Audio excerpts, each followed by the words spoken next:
நல்லா இருக்கும், எல்லாருக்கும் பிடிக்கும். சென்னை சில்க்ஸின் தரமான ஆடி, பெருமை மிக ஆடி. அனைவருக்கும் வணக்கம். நான் நந்தினி. இன்று இருக்கக்கூடிய சில முக்கியமான டிஃபென்ஸ் அப்டேட்ஸை பார்க்கலாம். காஷ்மீர்ல 32 மாதங்கள்ல 48 ராணுவ வீரர்கள் வீரமரணம் அடைஞ்சிருக்காங்க. அங்கு என்ன நடக்குது? ரஷ்ய ராணுவ வீரர்களுக்கு இந்தியாவிலிருந்து ஏற்றுமதியாகும் ஒரு முக்கியமான பொருள். சீனாவே வேண்டாம் அப்படின்னு சொல்லிட்டு இந்தியாவை நாடி வரும் ஷேக் ஹசீனா. இந்திய ராணுவத்தில் விரைவில் ரோபோ நாய்கள் அறிமுகம் செய்யப்பட இருக்கு.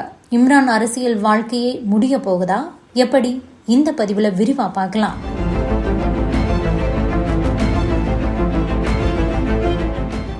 முதலில் ஜம்மு காஷ்மீர்ல கடந்த 32 மாதங்கள்ல பயங்கரவாதிகளின் தொடர்ச்சியான தாக்குதல்களால நமது ராணுவ வீரர்கள் 48 பேர் வீரமரணம் அடைஞ்சிருக்காங்க.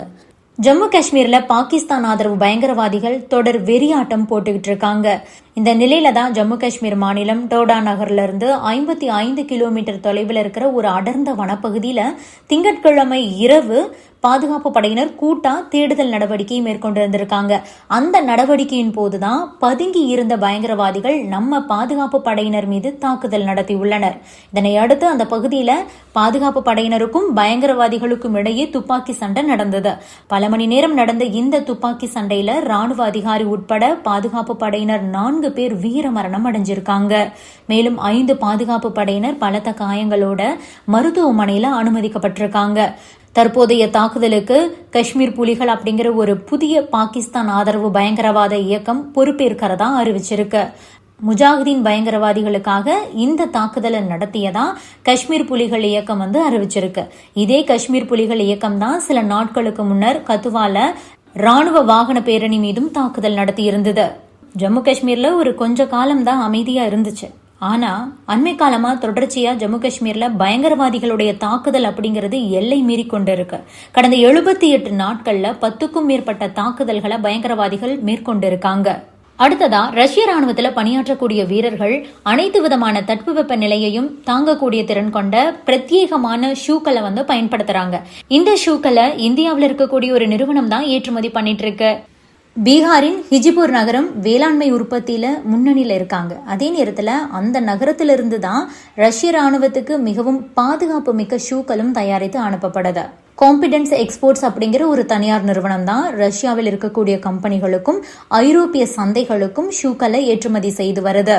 இது தொடர்பா அந்த கம்பெனியோட மேனேஜர் ஷாயிப் குமார் ராய் என்ன சொல்றாரு அப்படின்னா, ஹிஜிபூர் ஃபேக்டரியை நாங்க 2018 ஆரம்பிச்சோம். பாதுகாப்பான ஷூக்களை தயாரித்து ரஷ்யாவுக்கு ஏற்றுமதி பண்ணிட்டு இருக்கோம். வீரர்கள் அதை போட்டுட்டு போகும்போது கால் வழுக்காமல் இருக்கணும் அப்படிங்கிறதுக்காக பிரத்யேகமா நாங்க அதை தயாரிச்சிருக்கோம். லைட் வெயிட் மற்றும் கடுமையான தட்பவெப்ப நிலைகளிலும் நீடித்து உழைக்கக்கூடிய வகையில அந்த ஷூக்கள் தயாரிக்கப்பட்டிருக்கு. ரஷ்யால -30 டிகிரி செல்சியஸ் வரைக்கும் குளிர் நிலவும் அப்படிங்கறதுனால அது எல்லாமே கவனத்தில் கொண்டுதான் அந்த ஷூக்களை தயாரிச்சிருக்கோம். ரஷ்யாவுக்கு ஏற்றுமதி செய்யக்கூடிய பெரிய நிறுவனங்களில் ஒன்றாக எங்களுடைய நிறுவனமும் உள்ளது. ஆண்டுக்கு 1.5 மில்லியன் ஜோடி ஷூக்களை நாங்க ஏற்றுமதி பண்ணிட்டு இருக்கோம். இதனுடைய மதிப்பு 100 கோடி ரூபாய். இதை 2 மடங்கு ஆக்குறது தான் எங்களுடைய டார்கெட். பீகார்ல உள்கட்டமைப்புகளை மேம்படுத்த வேண்டி இருக்கு. தொலைத்தொடர்பையும் மேம்படுத்த வேண்டும் அப்படின்னு சொல்றாரு அந்த நிறுவனத்துடைய மேனேஜர். அடுத்ததா, ஐயோ சீனாவா, வேண்டவே வேண்டாம், எங்களுக்கு எப்படியாவது உதவி பண்ணுங்க அப்படின்னுட்டு இந்தியா கிட்ட வங்கதேச பிரதமர் ஷேக் ஹசீனா ஒரு கோரிக்கையை வச்சிருக்காங்க. இமயமலையிலிருந்து உற்பத்தியாகி நீண்ட தூரம் ஓடக்கூடிய நதிகளை நாமும் வங்கதேசமும் பகிர்ந்து கொள்கிறோம். அந்த வகையில ஒரு முக்கியமான நதி அப்படின்னா டீஸ்டா. இமயமலையில உருவாகக்கூடிய இந்த டீஸ்டா நதி அப்படிங்கிறது நம் நாட்டோட சிக்கிம் மாநிலத்தின் முக்கிய நதியா உள்ளது. அங்கிருந்து இந்த நதி வங்கதேசத்துக்கு போகுது. இந்த நிலையில தான் டீஸ்டா நதியை மேம்படுத்தக்கூடிய முயற்சியில வங்கதேச பிரதமர் ஷேக் ஹசீனா மும்முரமா இருக்காங்க. இந்த திட்டத்தை நாங்க நிறைவேற்றி கொடுக்கிறோம்னு சீனா ஏற்கனவே அவங்க கிட்ட சொல்லியிருக்காங்க. இந்த சூழலில் தான் ஷேக் ஹசீனா சமீபத்துல இந்தியாவுக்கு வந்த போது அதற்கான நிதி மேம்பாட்டு திட்டம் பற்றி பேசியிருக்காங்க. வங்கதேசத்தை பொறுத்த வரைக்கும் அவங்க ஒரு சிறிய நாடு. இதனால இந்த திட்டத்துக்காக ஷேக் ஹசீனா நம்ம இந்தியா கிட்ட உதவி கேட்டிருக்காங்க. இந்த சூழலில் தான் வங்கதேச தலைநகர் டாக்காவில் அந்த நாட்டுடைய பிரதமர் ஷேக் ஹசீனா செய்தியாளர்களை சந்திச்சு பேசினாங்க. அப்போது என்ன சொல்லியிருக்காங்கன்னா, டீஸ்டா நதி மேம்பாட்டு திட்டத்தை இந்தியா மேற்கொள்ள வேண்டும். இதற்கு உதவ சீனா தயாராக இருக்கிறது. $1 பில்லியன் அமெரிக்க மதிப்பீட்டுல டீஸ்டா நதி மேம்பாட்டு திட்டத்தை இந்தியா செய்ய வேண்டும்னு நான் விரும்புறேன். இந்த திட்டத்துக்கு சீனாவை விட இந்தியா தான் பொருத்தமாயிருக்கும்னு சொல்லியிருக்காங்க. ஷேக் ஹசீனாவோட இந்த முடிவுக்கு பின்னால் 2 முக்கியமான காரணங்கள் இருக்கு. ஒன்று, டீஸ்டா நதி இந்தியா வங்கதேசம் இடையே ஓடுது அப்படிங்கிறது. இதனால இந்தியர்கள் கிட்ட உதவி கேட்கறது தான் சிறந்தது அப்படின்னு அவங்க நினைக்கிறாங்க. இன்னொரு விஷயம் என்ன அப்படின்னா, சீனா உதவுவதற்கு தயாராயிருக்கு.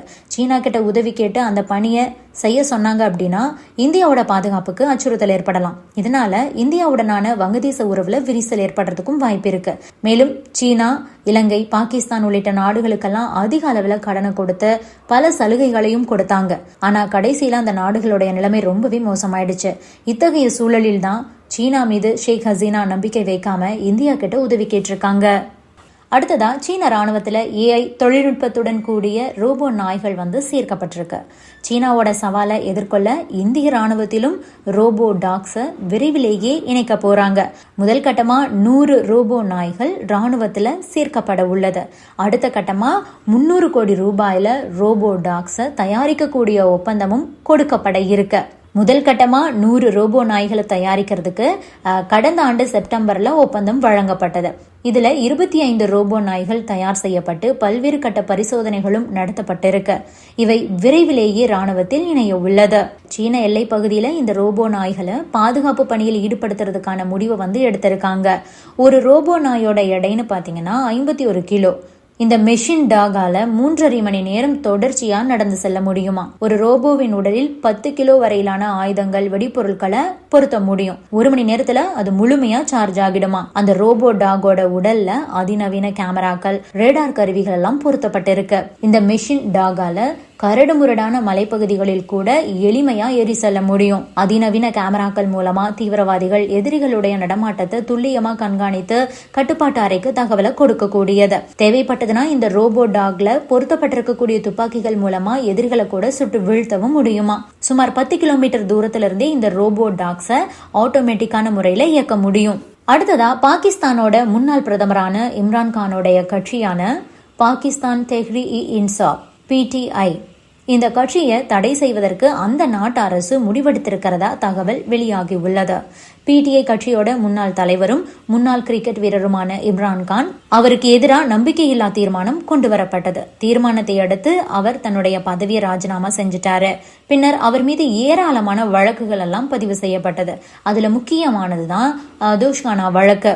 அதாவது அவர் பிரதமராக இருந்த காலத்துல அவருக்கு வழங்கப்பட்ட பரிசு பொருட்கள் அரசோட தோஷ்கானா அப்படின்னு சொல்லப்படக்கூடிய கஜானாவில சேர்க்கப்படணும். ஆனா இம்ரான்கான் அதை கஜானாவில சேர்க்காம சட்டவிரோதமா விற்பனை செய்து அதன் மூலமா கிடைத்த பணத்தை தனது சொந்த நோக்கங்களுக்காக செலவு பண்ணிருக்காரு அப்படிங்கிறது குற்றச்சாட்டு. கோடிக்கணக்குல இந்த மாதிரி பண ஊழல் செய்யப்பட்டு இருக்கான். எனவே அதை எதிர்த்து அந்த நாட்டோடைய தேர்தல் ஆணையம் இம்ரான்கானுக்கு எதிராக புகார் கொடுத்திருக்காங்க. அந்த புகாரின் அடிப்படையில தான் வழக்கு பதிவு செய்யப்பட்டு தற்போது இம்ரான்கான் சிறையில் இருக்காரு. இப்படி இருக்கும்போது அவருடைய கட்சியை ஒட்டுமொத்தமா முடக்கிறதுக்காக தற்போதைய அரசு முயற்சி பண்ணிட்டு இருக்கு. இது தொடர்பா நீதிமன்றத்துல வழக்கு தொடர இருக்கிறதாகவும் கூட தற்போதைய அரசு அறிவிச்சிருக்காங்க. இதனால இம்ரான்கானுடைய அரசியல் வாழ்க்கையை மூழ்கக்கூடிய ஒரு சூழல் தற்போது ஏற்பட்டிருக்கு. இது பற்றியெல்லாம் நீங்க என்ன நினைக்கிறீங்க? உங்களுடைய கருத்துக்களையும் பதிவு பண்ணுங்க. எல்லாமே நல்லா இருக்கும், எல்லாருக்கும் பிடிக்கும். சென்னை சில்க்ஸின் தரமான ஆடி, பெருமை மிக ஆடி.